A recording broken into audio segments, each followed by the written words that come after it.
Gimana ya cara naikin nilai rapor? Konsultasikan sekarang di Bintang Pelajar.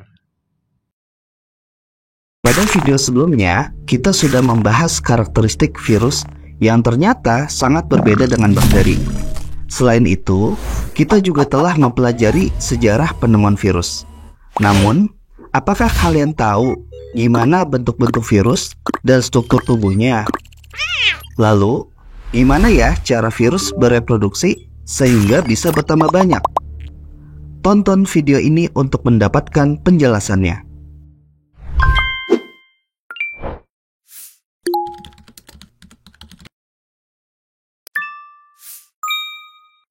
Assalamualaikum warahmatullahi wabarakatuh. Halo Sobat Bintang, ketemu lagi sama Kak Dwi, Master Teacher Biologi Bintang Pelajar. Masih di serial video pembelajaran biologi SMA seputar virus. Sobat Bintang, tentu kalian sudah tahu ukuran virus bisa ratusan kali lebih kecil dari bakteri. Pernah nggak kalian bayangin kalau ukuran virus sekecil itu, kira-kira struktur tubuhnya gimana ya? Dan ada apa aja ya di dalamnya? Oke, sebelum kita membahas struktur tubuh virus, Kak Dwi mau jelasin dulu nih bentuk-bentuk virus dan jenis-jenis virus.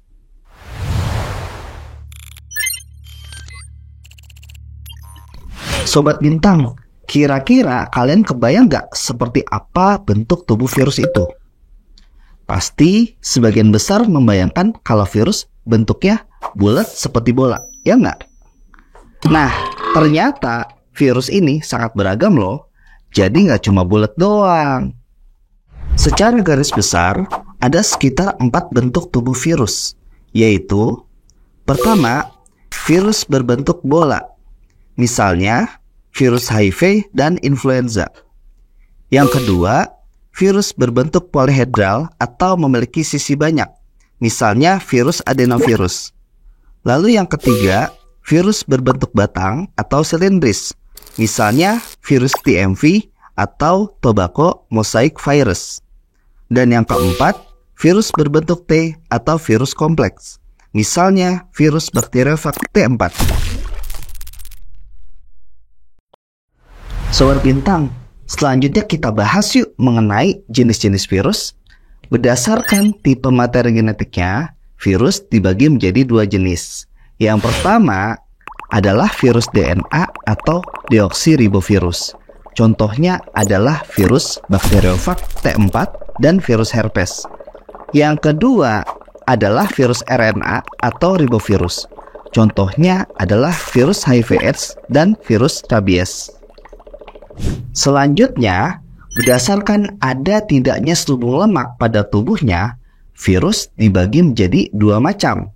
Yang pertama adalah neck virus atau virus telanjang, yaitu virus yang tidak memiliki selubung lemak dan hanya memiliki selubung protein yang disebut kapsid. Kapsid ini berfungsi sebagai pelindung materi genetik virus.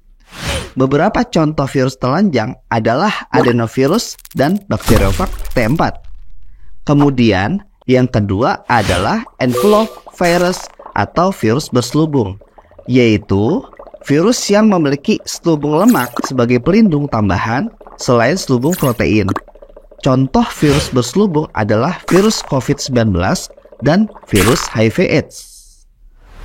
Nah, Sobat Bintang, sekarang kita bahas yuk gimana struktur tubuh virus. Sebagai contoh, Kak Dwi akan membahas struktur tubuh dari virus bakteriofag T4 dan virus HIV/AIDS. Virus yang pertama yaitu bakteriofag T4. Virus ini merupakan virus kompleks dengan bagian tubuh berupa kepala, ekor, dan serabut ekor. Untuk bagian kepala virus disusun oleh selubung protein yang disebut kapsid. Di dalam kapsid terdapat materi genetik berupa DNA atau RNA.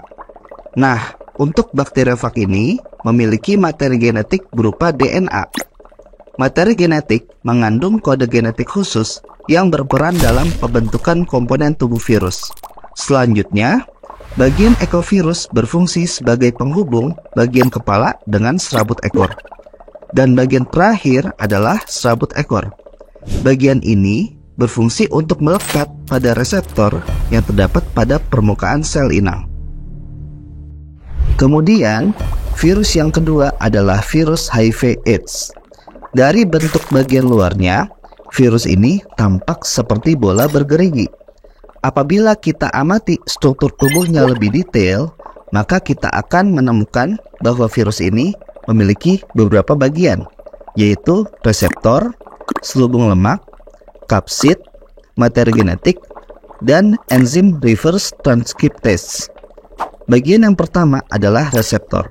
Reseptor virus HIV/AIDS tersusun dari molekul glikoprotein. Reseptor ini berfungsi untuk menempel pada reseptor di permukaan sel inang. Apabila reseptor virus cocok dengan reseptor sel inang, maka virus dapat masuk ke dalam sel inang dan menginfeksinya. Yang kedua, virus memiliki selubung lemak yang berperan sebagai pelindung tubuh virus. Yang ketiga, virus HIV/AIDS memiliki selubung protein atau kapsid yang berfungsi untuk melindungi materi genetik virus agar tidak mengalami kerusakan. Kemudian, virus juga memiliki enzim reverse transcriptase. Enzim ini berfungsi untuk mengubah RNA menjadi DNA, sehingga DNA ini bisa menyisip dan bergabung dengan DNA sel inang. Nah, Sobat Bintang, setelah kita membahas bentuk dan struktur tubuh virus, selanjutnya kita cari tahu yuk, kira-kira bagaimana ya cara virus ini bereproduksi? Ternyata virus ini memiliki dua siklus pada proses reproduksinya, yaitu siklus litik dan siklus lisogenik. Virus yang melakukan siklus litik biasanya memiliki masa inkubasi dan penyebaran yang cepat. Sedangkan virus yang melakukan siklus lisogenik cenderung memiliki masa inkubasi dan penyebaran yang lambat. Dan tentunya kecepatan penyebaran virus di dalam tubuh juga dipengaruhi oleh pola hidup dan ketahanan tubuh yang dimiliki oleh organisme inang.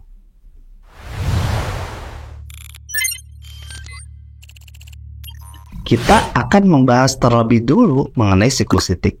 Siklus ini memiliki beberapa fase, antara lain fase adsorpsi atau penempelan, fase penetrasi atau injeksi, fase replikasi dan sintesis, fase perakitan atau pematangan, dan fase lisis. Sekarang kita mulai yuk dari fase yang pertama, yaitu fase adsorpsi. Pada fase adsorpsi, virus akan menempel pada reseptor tertentu yang ada di permukaan sel inang. Lalu, virus akan memasuki fase injeksi. Pada fase ini, virus akan memasukkan materi genetiknya ke dalam sel inang. Setelah fase injeksi, akan terjadi fase ketiga, yaitu fase replikasi dan sintesis. Pada fase ini, virus akan mereplikasi atau memperbanyak materi genetiknya, lalu materi genetik itu digunakan untuk menyintesis atau membuat komponen tubuh virus. Setelah komponen virus terbentuk, terjadi fase keempat, yaitu fase pematangan atau perakitan. Pada fase ini, terjadi perakitan komponen tubuh virus sehingga membentuk virus yang utuh. Selanjutnya, fase kelima yaitu fase lisis. Pada fase ini, virus yang terbentuk akan mengeluarkan enzim lisozim yang bisa melubangi dinding sel inang. Lalu, sel inang akan mengalami lisis dan akhirnya virus tersebut keluar dan mencari sel inang yang baru. Sobat Bintang, selanjutnya mari kita bahas siklus lisogenik. Siklus ini memiliki beberapa fase, yaitu fase adsorpsi, fase penetrasi, fase rekombinasi atau penggabungan, dan yang terakhir fase pembelahan sel. Kita bahas lebih detail yuk tentang siklus ini. Siklus lisogenik diawali dari fase adsorpsi, kemudian dilanjutkan dengan fase penetrasi. Kedua fase ini prosesnya sama dengan yang terjadi pada siklus litik. Lalu fase ketiga yaitu fase penggabungan atau rekombinasi. Pada fase ini, materi genetik virus akan menyisip dan bergabung dengan materi genetik sel inang. Nah, materi genetik virus yang telah bergabung dengan materi genetik sel inang disebut profag. Kemudian, fase yang keempat yaitu fase pembelahan sel. Fase ini terjadi pada saat sel melakukan pembelahan biner. Sebelum sel inang melakukan pembelahan, sel ini akan melakukan replikasi materi genetiknya sehingga profag juga ikut diperbanyak. Kemudian, sel inang akan membelah menjadi 2 sel anak. Masing-masing sel anak ini akan memiliki profag atau materi genetik virus. Tentunya, setiap kali sel inang membelah, profag ini akan ikut diperbanyak sehingga bisa ditemukan di dalam materi genetik di tiap sel anak.